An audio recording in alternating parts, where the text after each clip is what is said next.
હર હર મહાદેવ અને હેપી રક્ષાબંધન આજે તો બધાને હો. અને રક્ષાબંધન છે એટલે અમે તો કુલ ઘરમાં 3 જ સભ્ય છે, ઝાઝા છે નહીં. પણ જો આ બધી છોકરીઓ આવી હો, પ્રિયાંશી, ખુશી, યશવી અને વિશ્વા, બધા એવા આયુષને રાખડી બાંધવા હો. અને આયુષનો તો આજ આખો હાથ રાખડીથી ભરાઈ જવાનો ને. આજે રક્ષાબંધનને દી હરેક ભાઈ એની બેનને વસન આપે કે હું ક્યારેય કોઈ છોકરીની છેડતી નહીં કરું, તો ઘણી બધી બેન દીકરીઓ સુરક્ષિત થઈ જાય.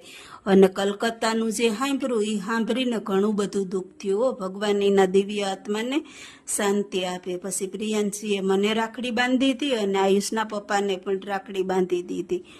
અને મારે પણ ઘણા ભાઈઓ છે, મેં રાખડી દેશમાં મોકલી દીધી, પણ રક્ષાબંધનને દી ભાઈની તો યાદ આવે એટલે મેં ભગવાનને રાખડી બાંધી દીધી. Like and subscribe. Har Har Mahadev.